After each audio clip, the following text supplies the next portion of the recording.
बिस्मिल्लाहिर्रहमानिर्रहीम। Hello, welcome back to my channel chemistry zone. हम जो आज टॉपिक पढ़ रहे हैं वो पिछले टॉपिक से रिलेटेड है, मींस के उसी का पार्ट है जिसमें हमने पढ़ना था एड्जॉर्प्शन एफिशिएंसी के पैरामीटर्स। दो ऑलरेडी पढ़ चुके हैं जिसमें इनिशियल कंसंट्रेशन हमारे पास आ गया था और कांटेक्ट टाइम आ गया था। Third one is effect of dosages, कि हमारे पास कैसे इफेक्ट ऑफ डोजेज जो है वो एड्जॉर्प्शन एफिशिएंसी को इफ़ेक्ट करता है। तो चलिए जी देखते हैं। वीडियो को स्टार्ट करने से पहले चैनल को ज़रूर सब्सक्राइब करें ताकि आपको मेरी नई वीडियो मिलती रहे। चलिए जी देखते हैं यहाँ क्या लिखा हुआ है कि हमारे पास जो डोजेज होती है, amount of adsorbent used for adsorption हमारे पास जो होता है उसे हम डोजेज कहते हैं। जैसे आपको किसी दवाई वगैरह की डोजेज वगैरह लेते हो तो that is called amount of drug कह सकते हैं, या जहाँ अगर एड्जॉर्प्शन की बात करें तो हम कहेंगे कि amount of adsorbent use for adsorption. ठीक है जी। अब देखें कि हमारे पास as adsorbent dose increases keeping all the other parameter at constant value, removal efficiency first increases, reaches equilibrium and then decreases. यहाँ पे हमारे पास जो ग्राफ आएगा डोजेज का ये था कि अगर आप किसी भी एड्जॉर्बेंट है आप किसी सोल्यूशन में डाल रहे हैं, मींस कि आप उसकी कंसंट्रेशन ज़्यादा कर रहे हैं या उस एड्जॉर्बेंट की जो क्वांटिटी है वो ज़्यादा कर रहे हैं, तो एक हद ऐसी होगी, पहले तो इंक्रीज़ होगा, एड्जॉर्प्शन इंक्रीज़ होगी, फिर एक पॉइंट आएगा जहाँ इक्विलिब्रियम पे ठहर जाएगी, फिर उसके बाद जो है वो डिक्रीज़ होना स्टार्ट कर देगी। ठीक है। अब इसके एक ग्राफ भी आगे देखते हैं। For example let suppose if we want to remove any type of ion, like हमारे पास Ag+ हो गया, Cl- हो गया from solution, we use optimum doses.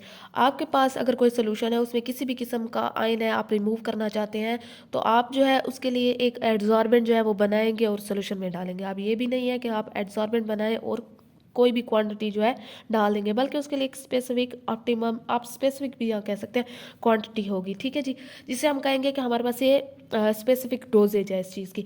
If we take 30 ppm solution of M B means कि हमारे पास methylene blue है जो एक डाई है, ऑर्गेनिक डाई है।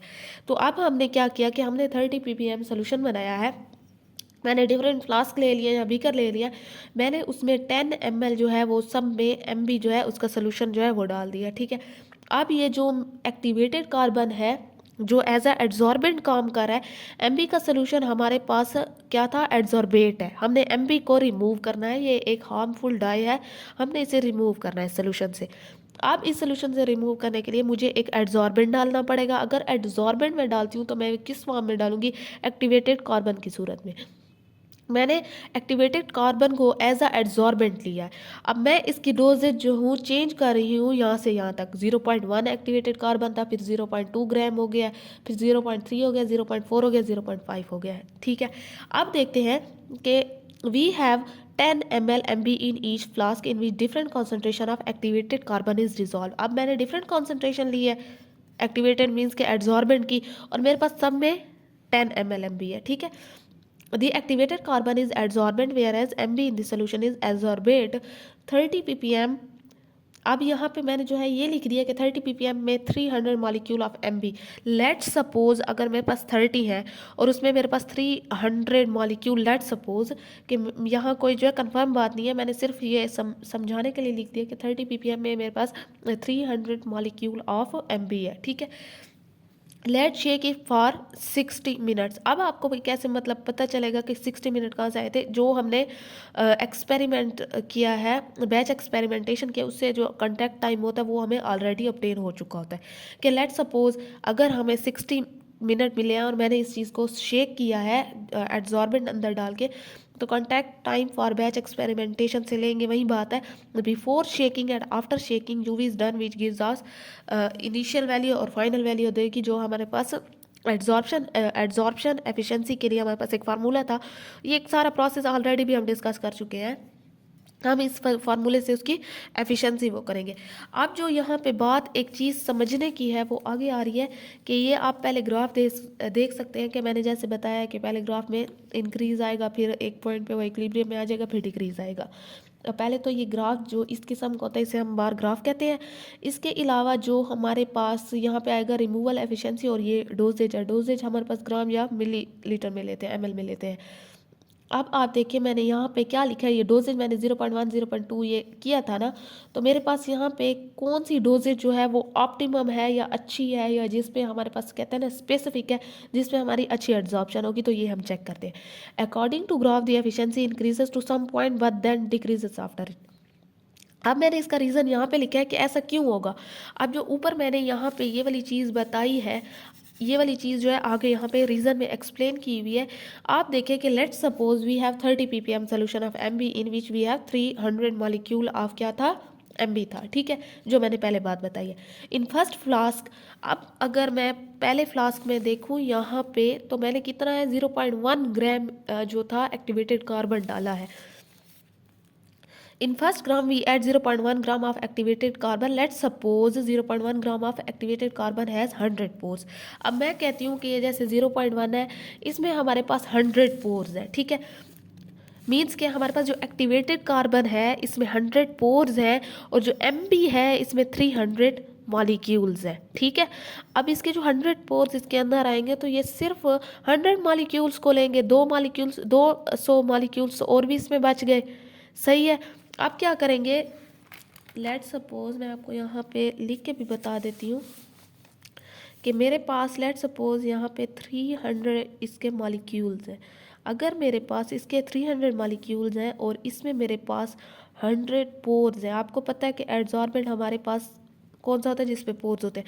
अब इसमें ये अगर 100 है, तो इसके 100 मॉलिक्यूल जो है वो क्या होंगे, इसके इन पोर्स में आके चिपक जाएंगे, एडजस्ट हो जाएंगे, लेकिन हमारे पास स्टिल अभी 200 मॉलिक्यूल जो है वो रिमेनिंग है इसमें सोल्यूशन में, ठीक है।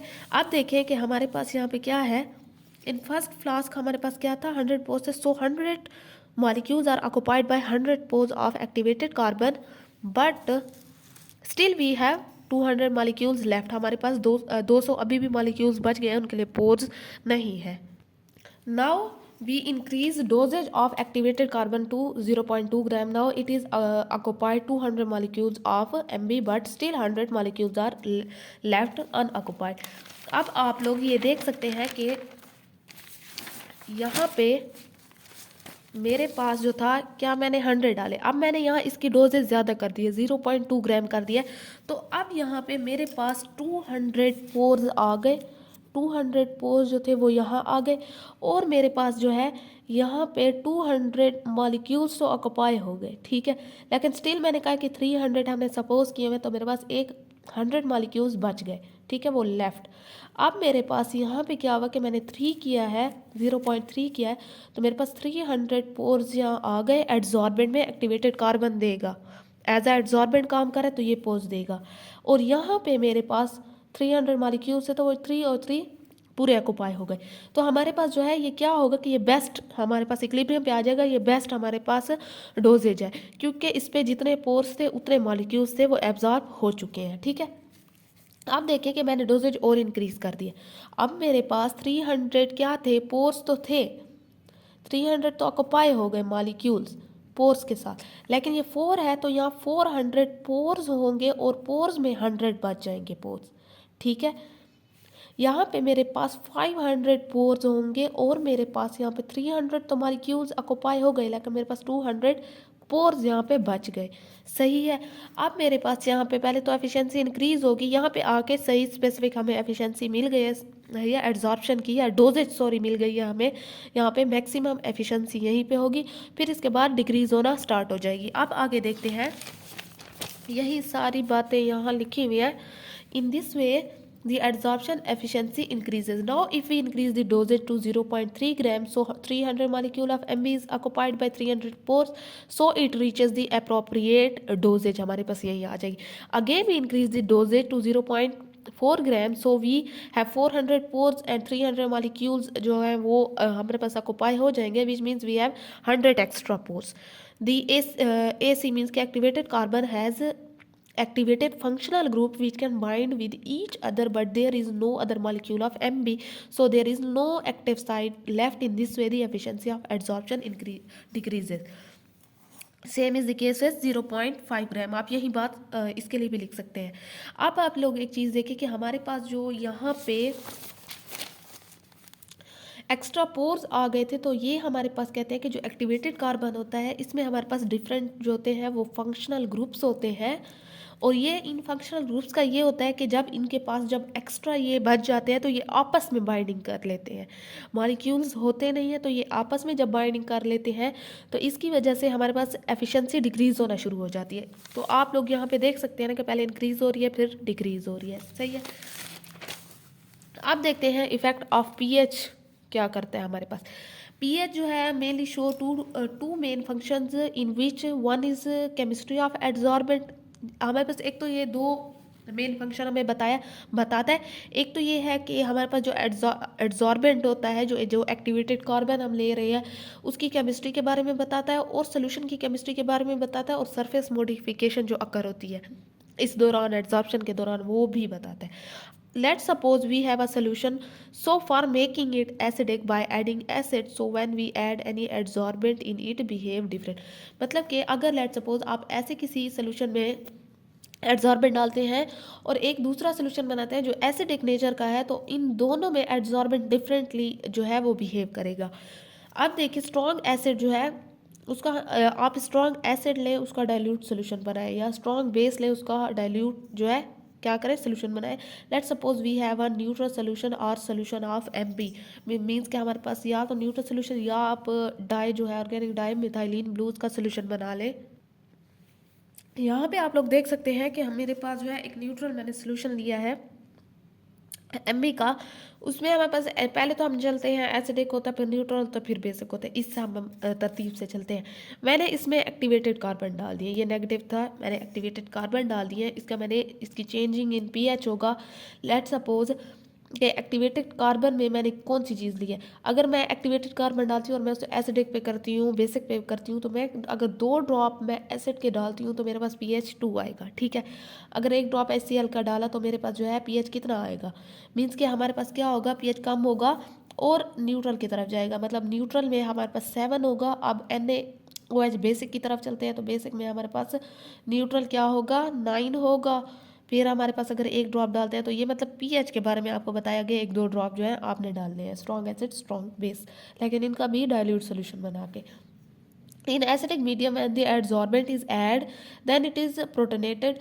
so प्लस जो हमारे पास होता है positive H plus and negative MB attracts more interaction means more efficiency. जितनी ज़्यादा इंटरेक्शन हमारे पास उतनी ज़्यादा एफिशिएंसी होगी। अगर आप एसिडिक मीडियम की बात करते हैं तो आपको पता है कि यहाँ पे ये नेगेटिव है ये पॉजिटिव है, पॉजिटिव नेगेटिव अट्रैक्ट करता है, तो इनकी जितनी ज़्यादा इंटरेक्शन होगी हमारे पास एफिशिएंसी उतनी हाई होगी। अगर द मटेरियल सोल्यूशन मटेरियल मतलब हमारे पास जो भी मटेरियल है if it is anionic in nature means कि वो नेगेटिव इन नेचर है, it show more efficiency in acidic medium. अगर लेट सपोज आपके पास ये जैसे मटेरियल है ये नेगेटिव में है, अब यहाँ तो हमने मिथाइलिन ब्लू की बात की, अगर आपके पास कोई और मटेरियल आप यूज़ करें वो नेगेटिव है एनाइनिक है, तो वो हमारे पास HCl पे ज़्यादा एफिशिएंसी दिखाएगा। क्यों दिखाएगा, क्योंकि ये पॉजिटिव है वो नेगेटिव होगा, ठीक है। तो हम कहेंगे कि एसिडिक मीडियम में अच्छी एफिशिएंसी दिखा रहा है। In basic when the adsorbent is added it has already negative charge like OH and MB negative is also negative, so the negative repel each other, efficiency become low in this case. Let suppose आपके पास क्या होगा, जैसे OH negative है और यहाँ भी negative है तो इनमें रिपल्जन होगी, तो हमारे पास क्या होगा कि इनकी इंटरेक्शन ज़्यादा नहीं होगी, तो इनकी ऑटोमेटिकली एफिशिएंसी लो हो जाएगी। तो आप ये कह सकते हैं कि अगर आपके पास एड्सॉर्बेंट जो है वो नेगेटिव है एनाइनिक है तो वो बेसिक मीडियम में सही काम नहीं करेगा, ठीक है। अब अगर जो है आगे देखें, it is not necessary that every material show high efficiency on acidic medium. अगर इस चीज़ को आप उलट भी कर लेना फिर भी है कि लेट सपोज अगर आपके पास जो मटेरियल है आपका वो पॉजिटिव है तो वो एसिड पे सही काम नहीं करेगा, क्योंकि एसिड पॉजिटिव है उसका H प्लस है ना प्रोटीनेशन होगी, और वो फिर बेसिक पे ज़्यादा काम करेगा क्योंकि बेसिक में नेगेटिव आ जाएगा, ठीक है ना। ये सिर्फ मैंने एज आपको मिथाइलिन ब्लू के अकॉर्डिंग समझाइए ये बात। अब देखें एजिटेशन रेट इफेक्ट है। एजिटेशन का जो है क्या मतलब है, शेकिंग। हम जब पीछे से जो चीज़ें करते आ रहे हैं वो ये थी कि हमने शेक करना था, कांटेक्ट टाइम हमें जो मिलता था उतने उसके लिए हम शेक कर रहे हैं फिर यूवी कर रहे हैं, शेकिंग के बाद ही हम ये काम सारे आगे फिर एफिशिएंसी वगैरह निकाल रहे हैं, ठीक है। तो एजिटेशन रेट का जो है वो बड़ा इफेक्ट है इस चीज़ में। When we put any adsorbent in the solution, the adsorbent does not dissolve in it. Let suppose हम कोई भी एड्जॉर्बेंट अपने सोल्यूशन में डालते हैं और वो डिजॉल्व नहीं हो रहा, and there is a boundary layer found near the adsorbent the inner material. अच्छा, यहाँ पे एक चीज़ आपको समझने की ये ज़रूरत है कि कभी कभार आप कोई पाउडर ले ले या आटा ले ले या कोई भी ऐसा पाउडर है, आप एक बीकर ले ले या ग्लास ले ले शीशे का, आप उसमें पानी भरे और वो स्पून जो है वो भरी हुई उसमें डाल दें। वो जैसे स्पून जाएगी आपके, वो जाते ही सारी डिज़ोल्व नहीं होगी बल्कि वो नीचे जाके ना पड़ी रहेगी। अब इसकी ये जो ये वाली लेयर है ये तो वाटर के साथ जो है वो कांटेक्ट में है, ऊपर वाली ये वाली लेयर, लेकिन ये जो अंदर का मटेरियल है ये तो सूखा होता है। अक्सर ऐसे होता है जब आप कस्टर्ड बनाते हैं और आप उसमें पाउडर डालते हैं तो आपको जो अंदर जो है ऐसे बन जाता है, मीन्स कि हमारे पास जो कस्टर्ड होता है अंदर जम जाता है उसका पाउडर, वो अंदर से सूखा होता है। ऊपर से तो वो इन कंटैक्ट विद सोल्यूशन है लेकिन अंदर से वो सूखा होता है, वो वाले मॉलिक्यूल एक्सपोज ही नहीं होते। तो हमारे पास एड्जॉर्बेंट जो होता है उसका भी यही काम है कि आप जब उसे सोल्यूशन में डालते हैं तो वो क्या होता है, वो नीचे आके बैठ जाता है। नीचे आके बैठ जाता है, उसके जो ऊपर वाली लेयर होती है यहाँ एक लेयर बन जाएगी, जो कंटैक्ट में मॉलिक्यूल होंगे उसे कहेंगे हम ये बाउंड्री लेयर है। इसकी बाउंड्री लेयर के अंदर वाले मॉलिक्यूल जो होते हैं, जो यहाँ पे दरमियान में सारे पड़े होते हैं, ये सूखे होते हैं, इनका कोई कांटेक्ट ही नहीं होता सोल्यूशन से, ना ही ये क्या होते हैं अपनी एक्टिव साइड दिखाते हैं, क्योंकि फ़िलहाल तो सोल्यूशन के साथ कांटेक्ट में भी नहीं आए। जब तक आप इजिटेशन नहीं करेंगे, उसकी शेकिंग नहीं करेंगे, तब तक एफिशिएंसी कैसे हाई होगी, तब तक ये मॉलिक्यूल एक्सपोज ही नहीं होंगे सोल्यूशन के एनवायरनमेंट को, ये यहाँ के मॉलिक्यूल्स को कैसे अपने ऊपर एब्जॉर्ब करेंगे। ठीक है, तो वो कहते हैं कि एक बाउंड्री लेयर जो है वो फॉर्म हो जाती है और जो अंदर का मटेरियल होता है वो सोक विद सोल्यूशन नहीं हो सकता, तो पोर्स भी हमारे पास एक्सपोज नहीं होते सोल्यूशन में। First we diffuse the boundary layer. अब जो हमारे पास ये बाउंड्री लेयर है, हमें चाहिए कि हम इस बाउंड्री लेयर को डिफ्यूज़ करें। इसे डिफ्यूज़ करने के लिए हमें एजिटेशन करनी पड़ती है, मीन्स के शेक करना पड़ता है। तो for diffusion we have to shake it. So when adsorbent dissolve, the interaction between adsorbent and adsorbate occur and adsorption take place in this way। अब वही बात है कि जैसे हमने एजिटेशन की, मीन्स उसकी शेक किया, तो जो एड्जॉर्बेंट था उसकी बाउंड्री लेयर जो है डिफ्यूज़ हो गई और वो एक्सपोज हो गया सोल्यूशन को, और इसी दरमियान एड्जॉर्बेंट और एड्जॉर्बेट जो था उसका इंटरेक्शन हुआ और हमारे पास एड्जॉर्प्शन जो है वो हो गई। At first efficiency increases.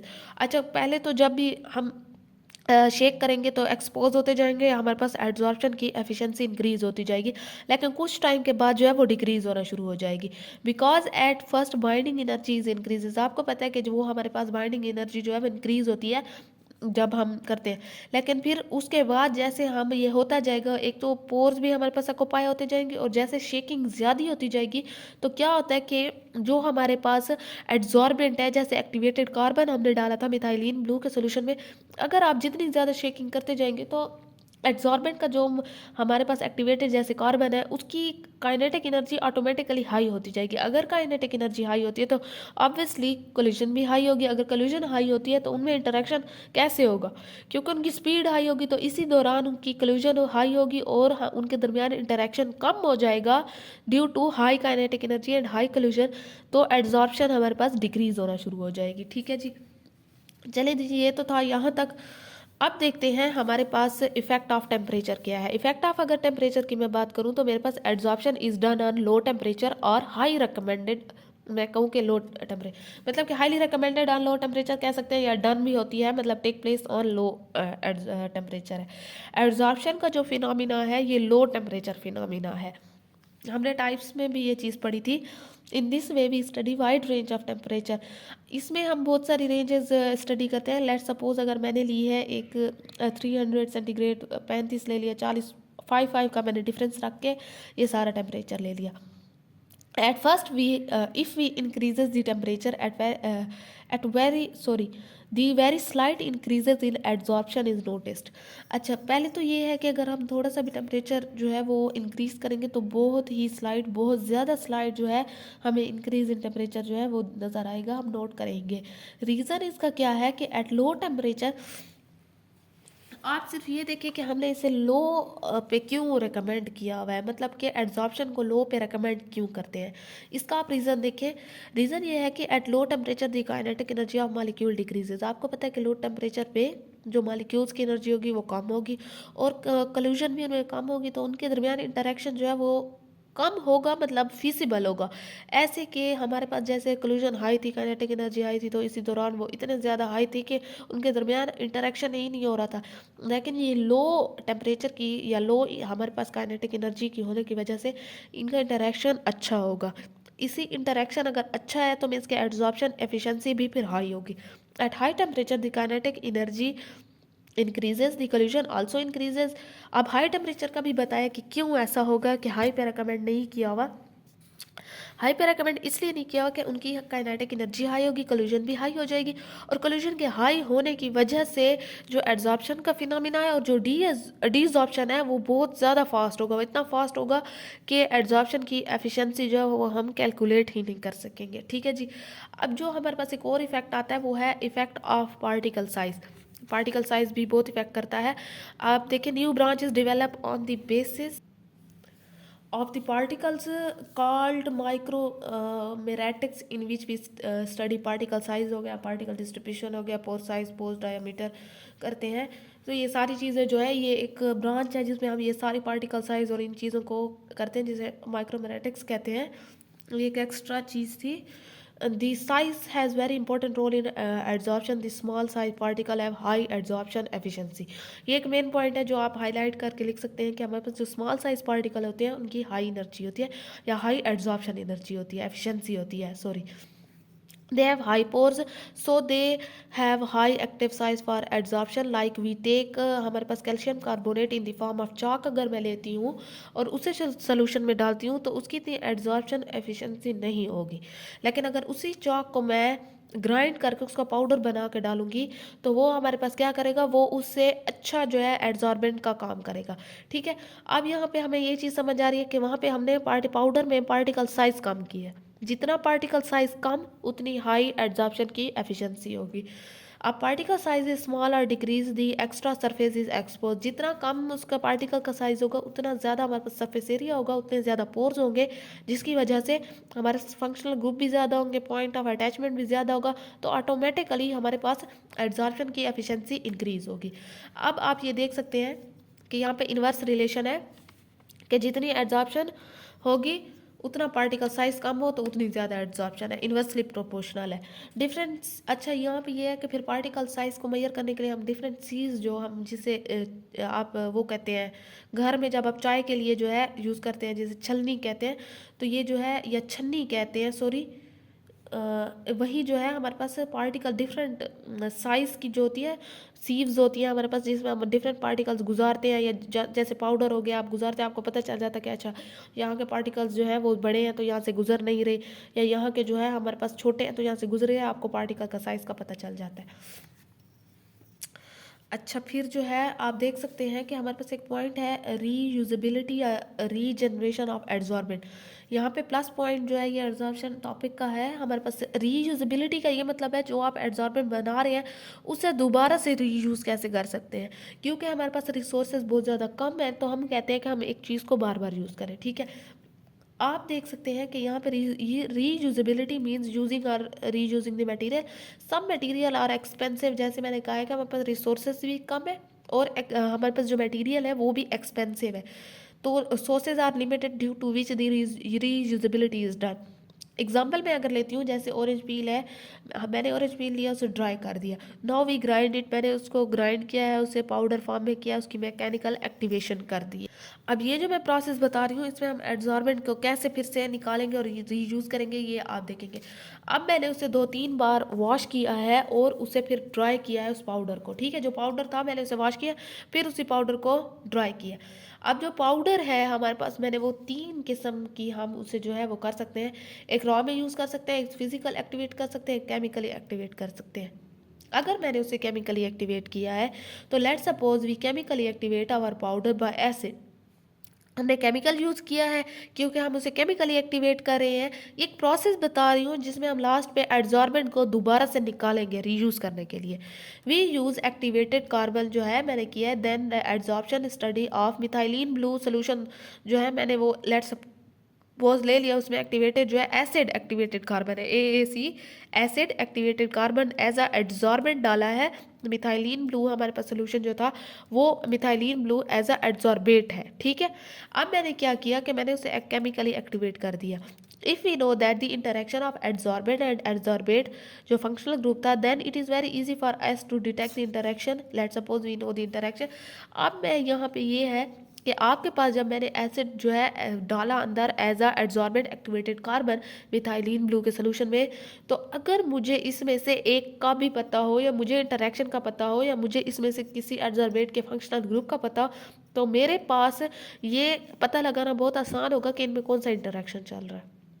अगर मुझे एक बार इंटरेक्शन का पता चल गया तो मेरे लिए ये बहुत आसान चीज़ हो जाएगी कि इसमें एड्सॉर्प्शन जो है वो कैसे होगी, ये समझना आसान हो जाएगा।